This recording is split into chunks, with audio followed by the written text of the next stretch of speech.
하나님 말씀 찾겠습니다.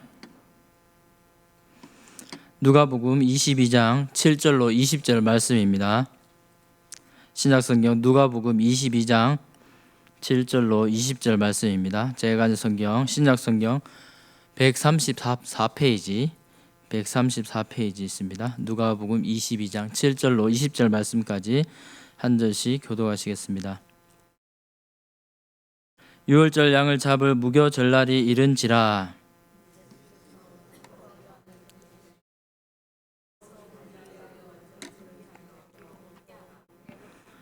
여짜오되 어디서 준비하기를 원하시나이까. 이르시되 보라 너희가 성내로 들어가면 물 한 동이를 가지고 가는 사람을 만나리니 그가 들어가는 집으로 따라 들어가서 그 집 주인에게 이르되 선생님이 내게 하는 말씀이 내가 내 제자들과 함께 유월절을 먹을 객실이 어디 있느냐 하시더라 하라.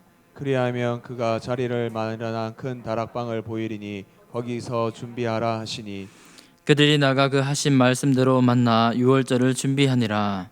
때가 이름에 예수께서 사도들과 함께 앉으사 이르시되 내가 고난을 받기 전에 너희와 함께 이 유월절 먹기를 원하였노라.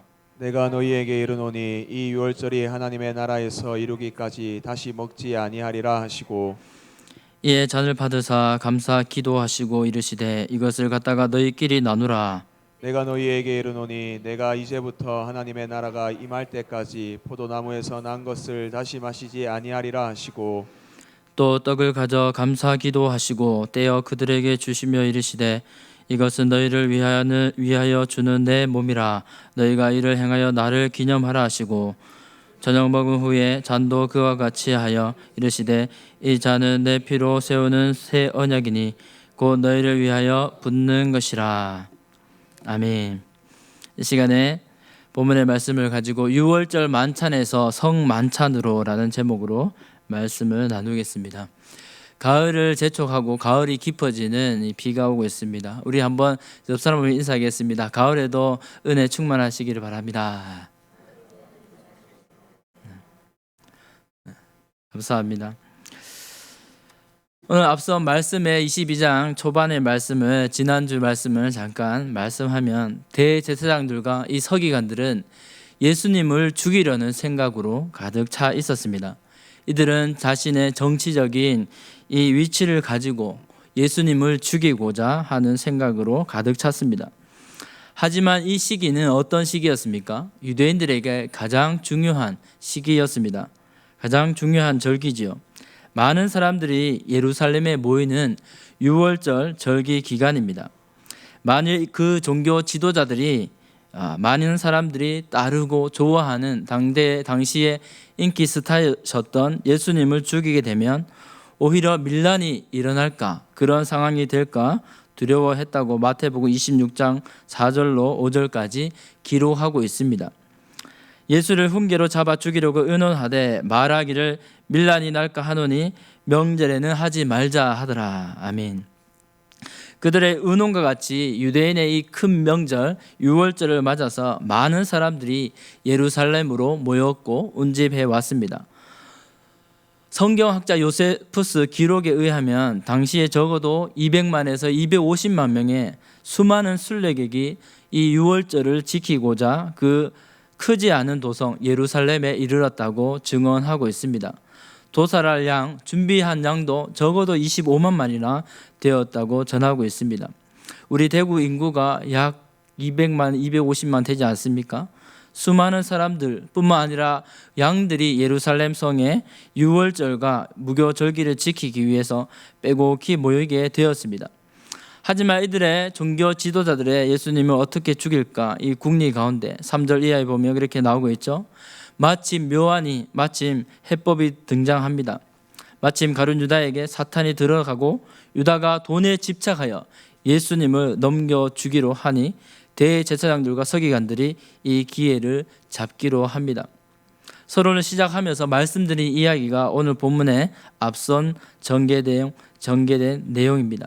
그렇다면 예수님은 이 유월절 밤을 어떻게 준비하게 될까요? 첫 번째로 예수님이 친히 유월절을 준비하십니다. 예수님은 마치 폭풍 전야 같은 이 밤에 베드로, 요한 이 제자들을 보내시며 유월절을 준비하게 하십니다. 이때가 과연 어떤 때일까요? 누가는 1절과 7절 14절에 이렇게 몇 가지를 암시하고 있죠. 유월절이라 하는 무교절이 다가오매 또 7절과 14절에 말하고 있습니다. 먼저 갈라디아서 4장 4절 말씀을 보며 이렇게 기록합니다.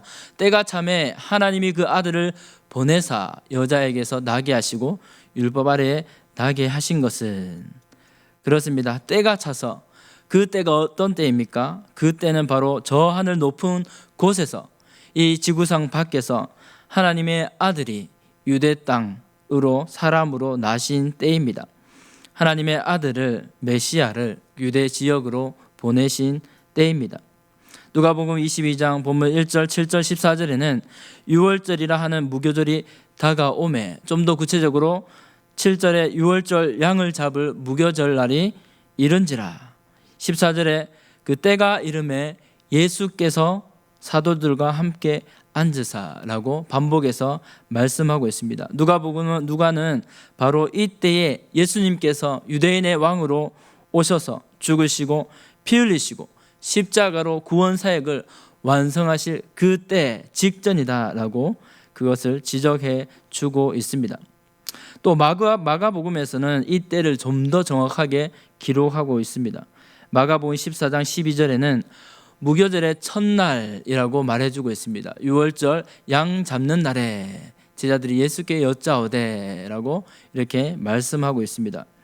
이게 무슨 말일까요? 무교절을 또 마가복음에서는 무교절의 첫날이라고 일컫는 날이 과연 어떤 말을 뜻하고 있을까요?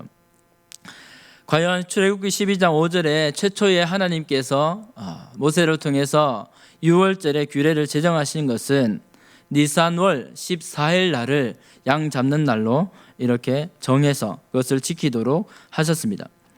다시 말하면 니산월 곧 유대력의 첫째 달의 첫 달 14일에 이 양들을 도살하게 됩니다. 그것이 맞습니다.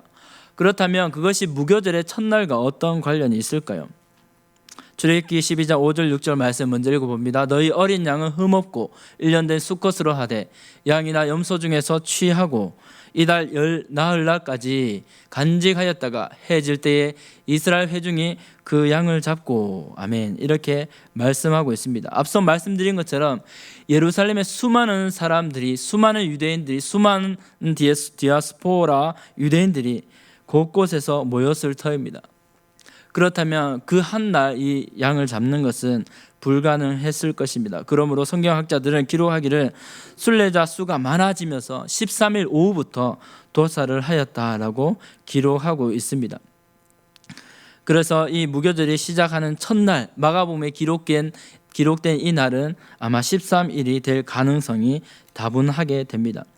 그러면서 예수님께서 제자들과 함께 유월절 식사를 나누었던 그 날은 14일 저녁에 시작되는 것으로 볼 수 있습니다. 그것 또한 미시나 이 유대인 기록집에서도 발견될 수 있습니다. 말씀처럼, 출애굽의 그 말씀처럼 14일 날 예수님께서 유월절 만찬을 가지신 것은 바로 양 잡은 다음 날, 다시 말해 예수님께서 실제로 유월절 양이 되신 14일에 처형당하시게 된 것으로 보게 됩니다. 예수님께서 유월절 양 잡는 날에 실제로 14일에 유월절 양이 되신 것입니다.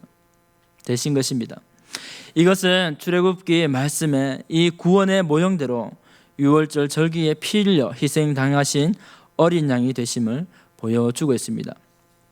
또 예수님께서 어떻게 이 유월절을 준비하고 있습니까? 바로 규례와 말씀대로 유월절을 준비했습니다. 신명기 16장 5절로 6절 말씀을 보면 이렇게 기록합니다. 유월절 제사를 내 하나님 여호와께서 내게 주신 각성에서 드리지 말고 오직 내 하나님 여호와께서 자기의 이름을 두시려고 택하신 곳에서 내가 애굽에서 나오던 시가 곧 초저녁 해질 때에 유월절 제물을 드리고, 아멘. 무슨 말입니까? 신명기 말씀에서는 하나님께서 정하신 곳, 곧 예루살렘, 곧 택하신 곳에서 유월절 절기를 지키라고 말씀하고 있습니다. 예수님 또한 이 유월절 규례대로 예루살렘 안에서 유월절 절기를 지키고 있습니다. 앞서 말씀드린 것처럼 예루살렘 성 안은 수많은 디아스포라 유대인과 또 전국 각지에서 올라온 유대인, 또 회당으로 인해서 복음을 그 유대인 신앙을 받아들인 이방인 유대인들로 장사진을 이루었을 터입니다. 예수님이 과연 예수님의 말씀과 또 하나님의 인도하심이 아니면 큰 다락방을 준비할 수 없는 그런 분주복잡한 유월절 절기였습니다. 그러나 예수님께서 큰 다락방을 예비하심으로 유월절 절기를 제자들과 함께 지키게 됨을 보게 됩니다. 또 22장 8절에 이렇게 말씀합니다. 예수께서 베드로와 요한을 보내시며 이르시되 가서 우리를 위하여 유월절을 준비하여 우리로 먹게 하라. 여기서 준비하다, 예비하다라고 하는 말은 헤토이 마사테, 헤토이 마사조라고 이렇게 헬라어로 말씀하고 있습니다. 이것은 규례대로 준비하다, 규례대로 예비하다라고 하는 것을 뜻합니다. 그렇다면 제자들이 무엇을 준비할까요? 제자들이 준비하는 것은 유월절 음식들입니다. 말하자면 어린 양, 그리고 누룩 없는 빵, 무교 전병이죠. 또 쓴 나물, 붉고 또 달콤한 과일 소스였습니다. 여기서 또 이 붉고 달콤한 과일 소스는 붉은색으로서 이스라엘이 당시 애굽에서 만들었던 벽돌, 힘들게 만들었던 그런 벽돌, 고생을 의미하는 것입니다. 그리고 오늘 예수님 성만찬 시 포도주가 추가로 언급되고 있습니다. 이처럼 제자들 또한 이렇게 유월절을 준비하고 유월절 장소를 찾게 되었습니다. 좀 더 우리가 살펴보면 예수님의 말씀처럼 이렇게 성 안으로 가면 유월절을 준비하기 위해 객실을 준비하게 되는데 물 한 동이를 들고 가는 사람을 만나게 될 것이라고 예수님께서 알려주셨습니다. 그런데 이 물 한 동이 구절에 대한 견해가 있습니다. 그것은 유대 문화로 보면 남자들은 보통 가죽 부대를 들고 다닙니다. 그러기에 이 물 한 동이를 들고 가는 사람은 남자로 알 수 있습니다. 또한 그가 물동이를 들고 가는 것을 알 수 있습니다. 그러기에 물 한 동이를 들고 가는 이 남자 사람을 보게 되면 제자들이 쉽게 찾을 수 있었던 것입니다. 이렇게 하여 제자들이 준비한 다락방은 예수님과 제자들이 넉넉하게 유월절 식사를 가질 큰 다락방으로 준비되었습니다. 13절 말씀처럼 그들이 나가 그 하신 말씀대로 만나 유월절을 준비하더라. 예수님의 말씀처럼 가서 그 사람을 만나서 유월절 장소를 예비하게 된 것입니다. 이처럼 예수님은 하나님의 뜻 가운데 유월절을 친히 준비하시며 또 그 구원 사역을 한 걸음 한 걸음 나아가신 것입니다. 무슨 말입니까? 때가 되어 구원자로 오신 예수님께서 제자 중 하나 가룟 유다에게 팔리시기 전에 친히 유월절을 준비하십니다. 그리고 새 언약의 성만찬을 제정하신 것 또한 유월절 규례를 온전히 새로운 성만찬으로 이루심을 보여주고 있습니다. 두 번째로 예수님이 유월절 어린 양이 되십니다. 예수님은 유월절을 이제 더 나아가 성만찬으로 제정하고 있습니다. 고난을 앞두고 고난을 받기 전에 제자들 앞에서 왜 그토록 유월절 만찬을 갖도록 원하셨습니까? 그것은 바로 제자들이 여전히 이해하지 못하지만 또 오는 교회와 우리를 위해서 떡과 포도주로 상징되는 자신의 몸과 피를 나누어 주시고 새 언약을 세우시기 위함이셨습니다. 15절 말씀입니다. 이르시되 내가 고난을 받기 전에 너희와 함께 이 유월절 먹기를 원하고 원하였노라. 아멘. 말씀처럼 예수님은 십자가 고난과 죽음을 당하시기 전 제자들과 만찬 시간을 함께 보내기 원하셨습니다. 그렇다면 여기서 유월절에 대해서 한 번 더 살펴보길 원합니다. 패스오버라고 하는 것이죠. 출애굽 사건을 기념하는 절기입니다. 이스라엘이 출애굽을 하기 전에 전날 밤 하나님께서 이스라엘을 애굽의 종노릇에서 해방하기 위하여 이루신 사건입니다. 어린 양의 피를 이스라엘의 백성의 집집마다 문설주와 임방에 바르게 하시고 또 죽음의 사자를 애굽에 보내실 때 그 피를 보고 그것을 그 이스라엘 집을 넘어가게 하신 사건, 어린 양의 피를 바른 집을 구원하신 사건, 넘어가신 사건, 바로 유월절을 의미하는 것입니다. 그러므로 이 사건으로 말미암아 이스라엘이 10번의 재앙, 9번의 재앙으로도 굽히지 않다가 이것으로 인해서 출애굽 엑소더스 하는 이 사건을 경험하게 된 것입니다. 이것을 지키는 절기가 바로 유월절입니다. 그러므로 하나님의 구원 역사는 바로 이 옛 언약, 구약을 상징하는 유월절이 됩니다. 하지만 이 유월절은 그것으로 끝나는 것이 아니죠. 장차 유월절에 어린 양으로 오신 우리 주 예수께서 택한 백성뿐만 아니라 오는 수많은 만민의 죄와 사단, 그리고 그 결과인 죽음에서 구원하시는 예표입니다. 바로 우리를 죄와 사망에서, 사단의 종노를 해서 구원하시는 것이 바로 유월절의 모형이고, 또 이루시는 분이 예수님이심을 보게 됩니다. 그러므로 예수님은 온 인류에 대한 구속사역, 십자가의 사역을 이루시기 전에 이 유월절 만찬을 통해서 새 언약, 피로 세우는 새 언약을 제정하고 계십니다. 그러면 오늘 예수님과 제자들이 모인 자리에서 조금 특이한 상황이 있습니다. 그것은 바로 어린 양에 대한 언급이 없는 것입니다. 유월절 만찬에서, 예수님과 제자들의 만찬에서 왜 어린 양이 언급되지 않고 있을까요? 그것은 바로 앞서 말씀드린 것처럼 예수께서 유월절 어린 양 되시기 때문입니다. 다시 말해 예수님께서 돌아가시기 전 제자들과 함께 마지막 유월절 만찬을 먹기 원하신 것은 바로 당신께서 유월절 만찬에 어린 양이 되시고, 또한 그 새 언약의 잔치가 되기 때문입니다. 더 이상 어린 양을 잡아 그 피를 흘리는 출애굽이 아니라 친히 자신의 몸을 내어 주심으로 자신의 죽음과 피 흘림을 통하여 영적인 구원, 영적인 유월절 사건을 완성하고 계시는 것입니다.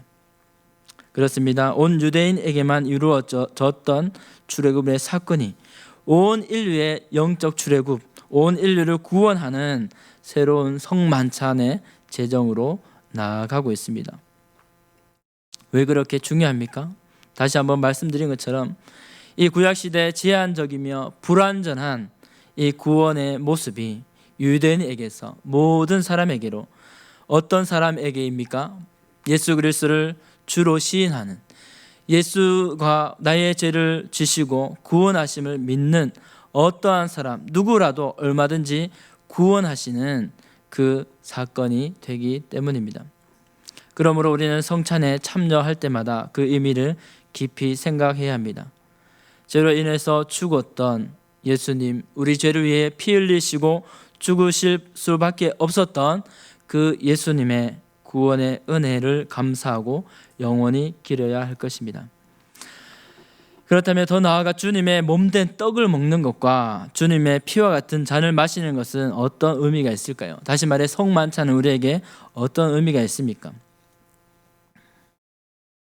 이 성만찬은 초대교회에서도 사도 바울이 여러 번 언급하고 있습니다. 성만찬을 대하는 여러 가지 자세를 나누고 있습니다. 이 부분에 대해서도 많은 것을 통해서, 말씀을 통해 나눌 수 있지만 제일 중요하고 제일 먼저는 성만찬을 통해 예수 그리스도와 연합하게 된다는 사실입니다. 19절 20절 말씀이 예수님께서 이렇게 말씀하셨습니다. 또 떡을 가져 감사 기도하시고 떼어 그들에게 주시며 이르시되 이것은 너희를 위하여 주는 내 몸이라. 너희가 이를 행하여 나를 기념하라 하시고 저녁 먹은 후에 잔도 그와 같이 하여 이르시되 이 잔은 내 피로 세우는 새 언약이니 곧 너희를 위하여 붓는 것이라. 아멘 이라고 말씀하셨습니다. 이 말씀처럼 예수님은 그 떡을 당신의 몸이라고 하셨습니다. 한 잔으로 제자들과 포도주를 나누셨는데 한 잔으로 너희끼리 나누라 라고 이렇게 잔을 이렇게 제자들에게 돌리게 하셨습니다. 그것은 바로 그 포도주가 예수님의 피라고 하신 것이기 때문입니다. 그러므로 우리가 성찬을 참여하는 것은 예수님의 살과 피를 먹는 의미입니다. 이것은 다시 말해 예수 그리스도와 하나됨을, 하나로 연합함을 의미합니다. 달리 말하면 성도가 성찬에 참여함으로써 그리스도의 고난과 죽으심과 또한 영광과 부활에 동참하게 되는 의미입니다.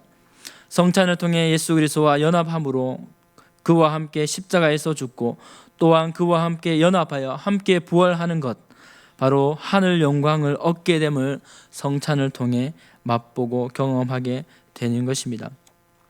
쉽게 말해 우리는 성찬식을 통해 주님의 죽으심을 체험하고 또 그 주님을 따라 부활과 영생을 체험하게 됩니다.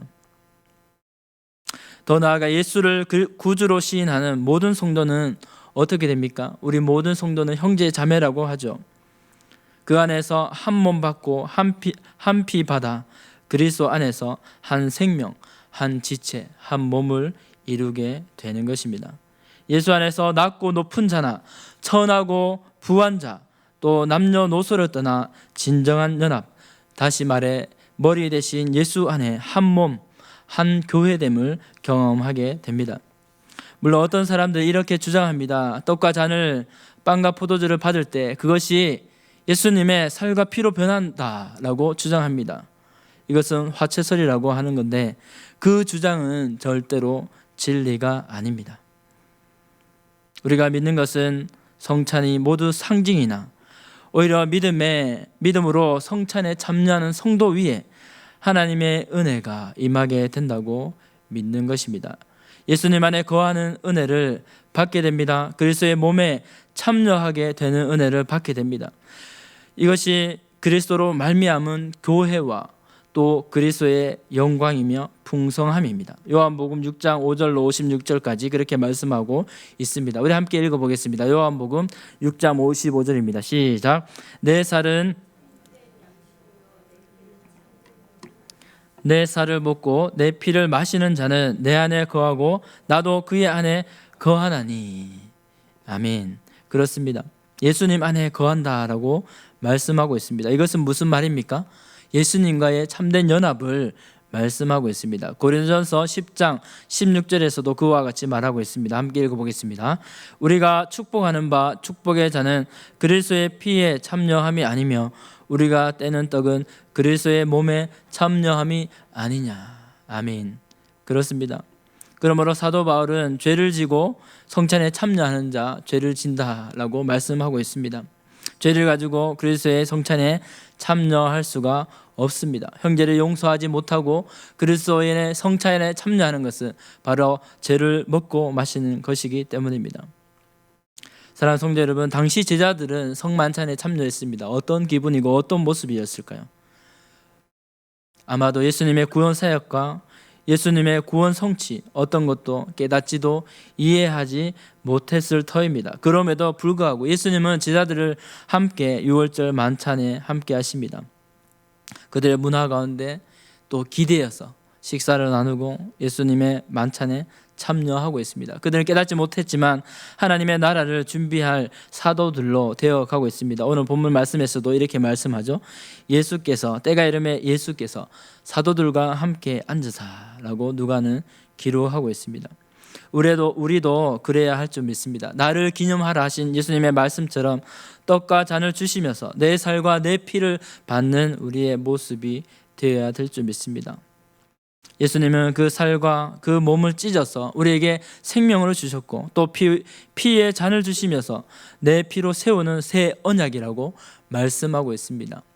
언약 가운데 무엇이 가장 강력할까요? 말하자면 도장, 어떤 사인, 그 어떤 것보다 가장 강력한 그런 언약은 피의 언약일 것입니다. 그것도 하나님의 아들이 주신 보배로운 피의 언약을 예수님은 주고 있습니다.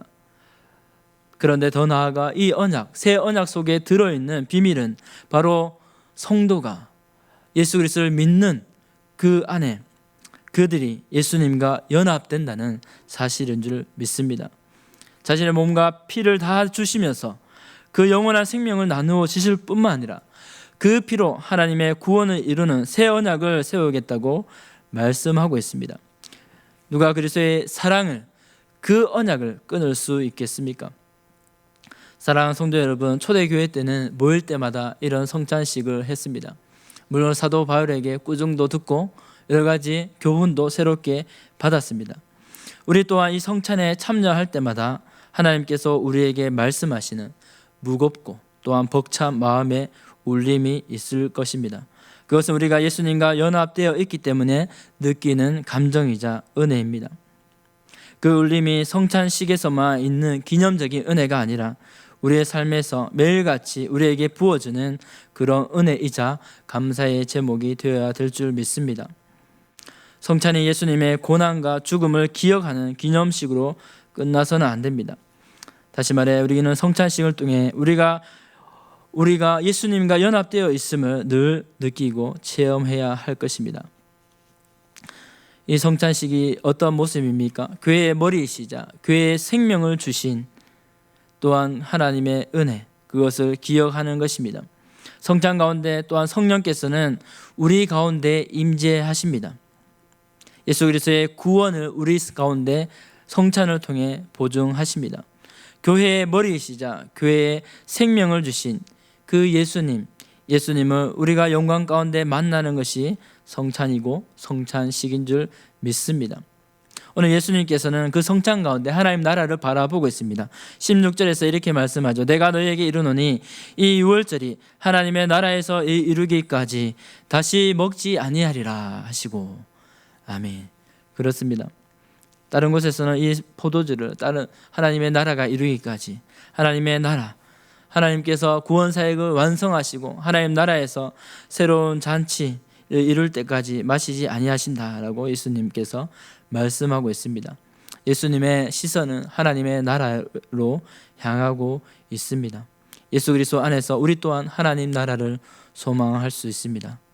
말씀을 맺겠습니다. 우리 모두는 말씀 속에서 예수님을 만났습니다. 우리 위해 십자가 지신 예수님의 살과 피로 인해서 우리는 온전히 예수님과 연합될 수 있고, 교회는 그 연합을 이룬 예수 그리스도의 몸으로 우리가 섬기고 있습니다.